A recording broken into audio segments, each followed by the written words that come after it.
Welcome. We'll now hear from the NATO Secretary General, Mark Rutte.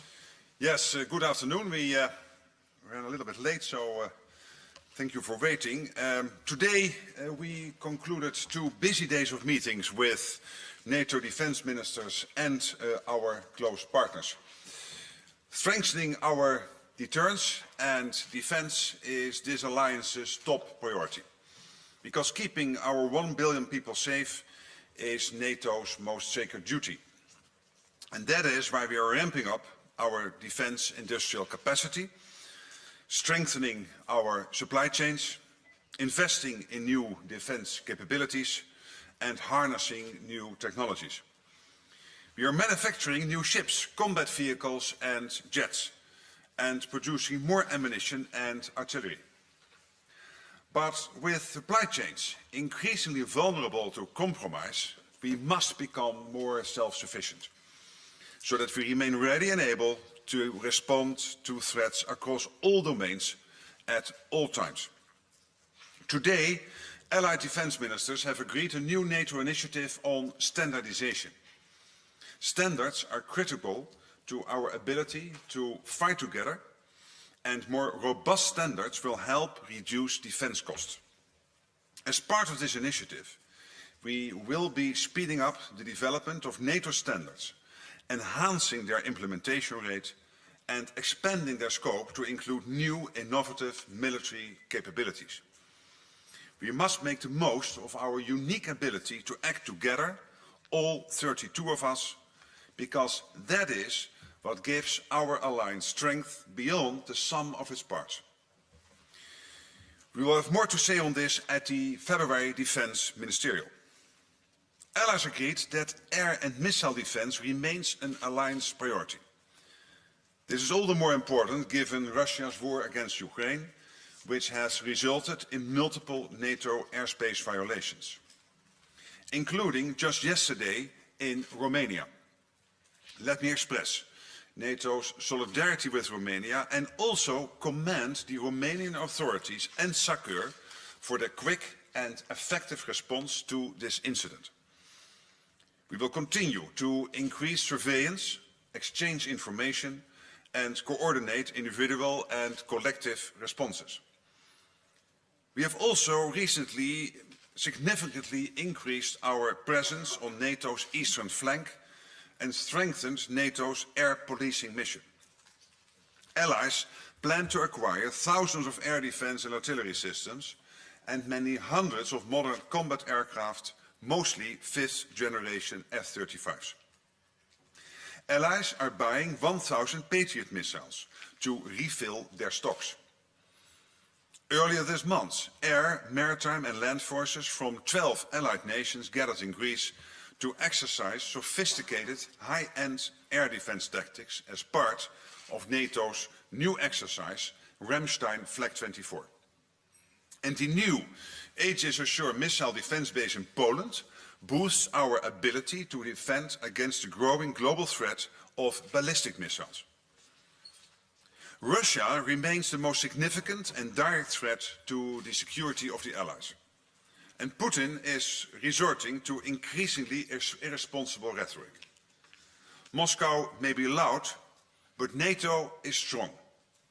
In a more uncertain world, it is vital that we continue to modernize our capabilities and exercise together to keep our conventional and nuclear forces strong. Just this Monday, NATO's annual nuclear exercise, Steadfast Noon, began with more than 60 aircraft taking part in training flights. These are routine, recurrent exercises far from Russia's borders that do not involve live weapons. The fundamental purpose of NATO's nuclear capability is to preserve peace, prevent coercion and deter aggression. Today, at the meeting, we also discussed NATO's operations in the Western Balkans and Iraq. In Kosovo, allies continue to work together to ensure our KFOR mission has the forces and resources it needs to maintain a safe and secure environment for all. In the Middle East, NATO mission Iraq continues to be an important contributor to stability. to ensure that Iraqi security forces are able to fight terrorist groups and provide a safe environment for Iraq's economy and society to prosper. NATO is also deepening its political dialogue with Iraq, because we have a shared interest in stable, secure and a prosperous Middle East. On Ukraine, as you know, we are establishing NATO security assistance and training for Ukraine, and we expect this command to become fully operational in the coming month.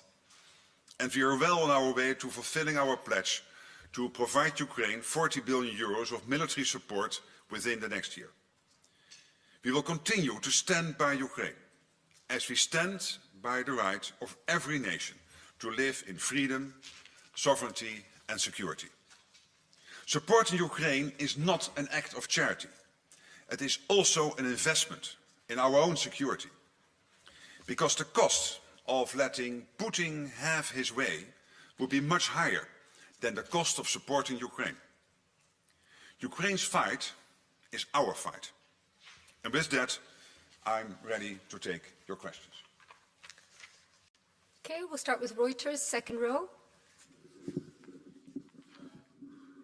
Thank you. Secgen, Ukraine is facing what will likely be the harshest winter of the war, with huge parts of the energy and infrastructure destroyed by Russian attacks.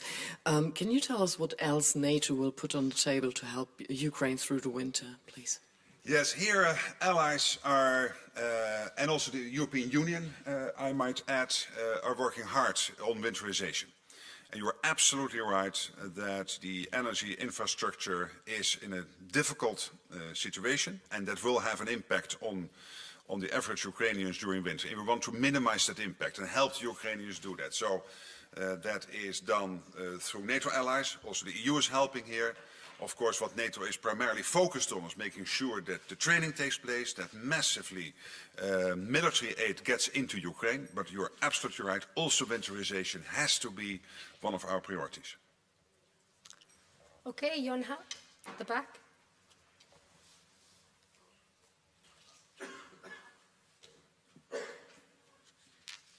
Thank you, Binna from Yonhap News Agency. Secretary General, the South Korean spy agency today announced that North Korea has decided to send large-scale troops to Russia, and including special forces. I know that yesterday you said you have no evidence, but since the situation has changed overnight, I want to ask you this question again. Thank you. Well, again, obviously, we are in close contact with all our partners, particularly, of course, the Republic of Korea. Yesterday we have been meeting here with the 4 IP4 partners, including Australia, New Zealand, Japan, and Korea. So we will certainly have that conversation with them to get all the evidence on the table. So at this moment, our official position is that we cannot confirm reports that North Koreans are actively now, as soldiers, engaged in the war effort. But this, of course, might change. And anyway, even if North Korea is not physically there at the battlefield, then still they are helping to fuel Russia's war of aggression against Ukraine in every way they can, and together with others like Iran. China is playing a role here, obviously, and of course Russia itself. Okay, we'll go to Interfax. Third row. Interfax, Ukraine. Thank you so much. Question regarding yesterday NATO-Ukraine Council. As I do understand, it was first discussion regarding Zelensky victory plan with first point as an invitation to NATO membership. So I would like to know how this discussion went, what kind of temperature was in the room. Somebody said yes, somebody say let's wait, and what will happen next? Thank you.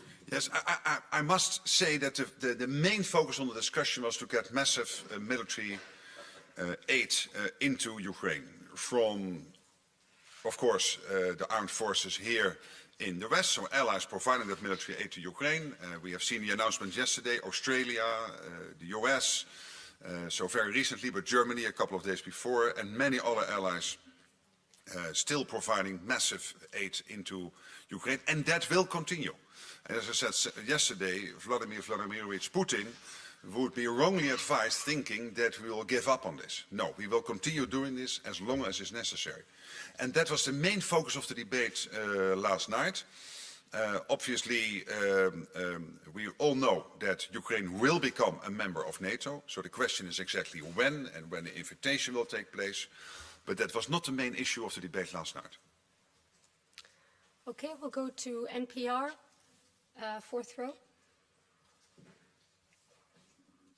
For Deutsche Welle today. Thank you. Mr. Secretary General Terry Schultz, yesterday there had not yet been confirmation of the death of the Hamas leader. Today that has happened. You spoke about terrorism in your opening remarks. This is a big concern for NATO. Has there been an assessment as to how this death will impact the fight for terrorism that could very well affect NATO allies, if not the alliance's own efforts? What is your assessment of the Well, let's not forget that this man was instrumental, basically the main architect behind the attack, the terrorist attack of Hamas on Israel on the 7th of October 2023, which cost 1,200, 1,300 people their lives, which was a full terrorist onslaught attack on Israel. So, as I said yesterday, I will not personally miss him. Obviously, there is the wider question of terrorism. NATO is, of course, vigilant in making sure that the alliance stays safe, and terrorism is a particular point of attention for the alliance. We are not involved as an alliance in the Middle East. Obviously, we take a careful look at what is happening because of our NATO mission in Iraq, but that is not playing a role there in the fighting taking place now, let's say Israel and Gaza and Lebanon. But still, we want our troops to be safe, so that is a particular point of concern. So in that sense we are. And our allies, obviously, are on a day-to-day basis navigating the crisis. But again, NATO itself is not playing a role there. Okay, we'll go to Fuji TV, please. Thank you very much. Fuji Television, Japan, Yamagishi. Two questions about the IP4. Yesterday, the Japanese minister shared and introduced about the situation around Taiwan, about the Chinese military exercises. Hearing this, what is the message that NATO is sending to the region or to the specific countries? And secondly, what are your plans for the next steps with the IP4? Are you planning to invite the leaders of the countries? Please share your plans. Thank you. Yes, the positive of having this relationship between the Euro-Atlantic, so NATO, and our partners in the Indo-Pacific is that we can exchange information, that we understand at a more detailed level what is happening. Because we cannot think that what is happening here is not impacting on the Indo-Pacific, and what's happening in the Indo-Pacific has a direct impact on what is happening here in the Euro-Atlantic. So obviously it was extremely useful to listen to our partners from New Zealand, Australia, Japan, Korea, South Korea, and basically understanding better. This was not just about China or Taiwan. This was about all the developments in the region playing out, including what is happening now with North Korea, which was a particular focus, of course, of the Korean representative yesterday. And that is, I think, the strength. So, and therefore we want to expand on this. It comes to your second question.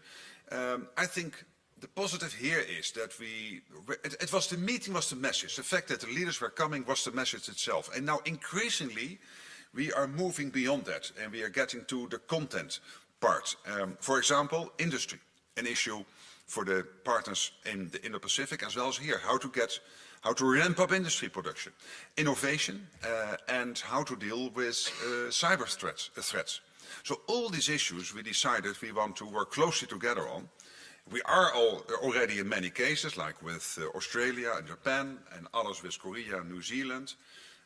So that was very positive. And yes, we will continue this, and I expect leaders and defense ministers and others to participate regularly in events in NATO. Okay, AFP, please. Good morning, Secretary General Olivier Beau from AFP. I would like to go back on the dinner last night. Are you satisfied with the answer given by the allies to the President Zelensky victory plan? Did you get the unity you promised yesterday to President Zelensky, unity of the allies, of course? Thank you. There is total unity in this alliance that we want Ukraine to prevail. We want Putin not to get his way, because this is about our values, about our collective safety.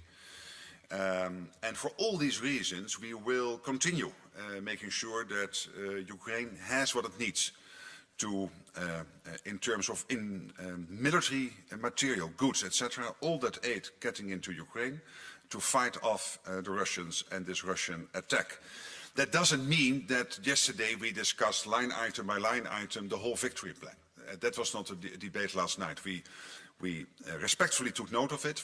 We all agree, I believe, I didn't take a poll in the room, that it is an important signal that the Ukrainian government and the president have aligned themselves on this victory plan. This will no doubt be part of the ongoing discussions with Ukraine. But the main issue last night was how to make sure that nobody in Moscow might think that we want to slow down or whatever. No, that we want to ramp up industry production, to replenish here and get more aid into Ukraine, that we want to support the Ukrainian defense production capacity, because there is a huge capacity in Ukraine themselves to produce, for example, drones and other things. And to keep, of course, all the support from the alliance in terms of training, etc., ongoing. Therefore, Wiesbaden and SETU, the command we are setting up, crucially important. Okay, over to Swedish radio, next to AFP. Mr. Secretary General, why not give Ukraine invitee status as a future NATO member comparing with Sweden and Finland? And I even asked you yesterday morning about Middle East. Could the killing of Sinwar lead to something more worse or better in the context of the NATO member state? Yeah, on your second question, we follow, of course, the developments in the Middle East extremely careful. And we are highly worried about the loss of life and not about this one gentleman, because there I cannot feel sorry for him, but of course the many people losing their lives at this moment in Gaza, in Israel, in Lebanon is heartbreaking. And therefore allies, as I said before, they are trying to do whatever they can to navigate this crisis. But NATO is not part of what is ongoing now in the Middle East. We are a transatlantic alliance, and as Jens Stoltenberg said before, we cannot solve every problem in the world. We really have to concentrate on the things we are working on. And through our mission in Iraq, of course, we are in the region, and we are very much looking at the safety of our troops there and their ability to be effective in supporting the Iraqi government in building up their defense capability, etc. On the other question, as I said before, Ukraine will be member of NATO, and I will applaud that day.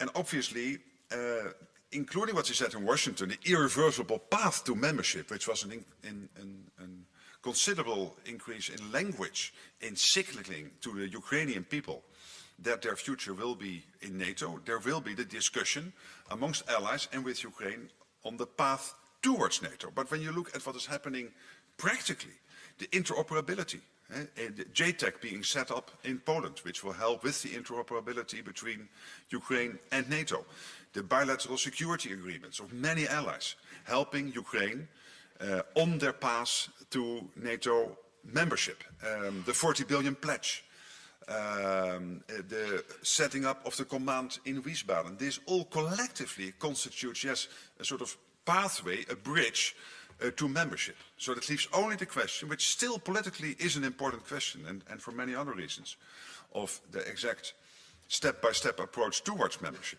And that is something we are ongoingly debating, of course, also amongst ourselves.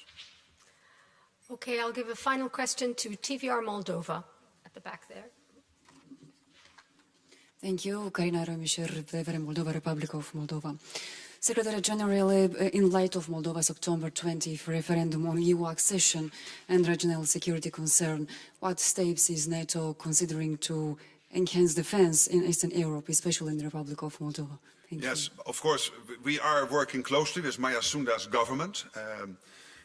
Can I personally applaud her leadership of what she is doing and trying to build a stable democracy in Moldova, which is able also to protect against all the particularly hybrid interference which is taking place from Russia.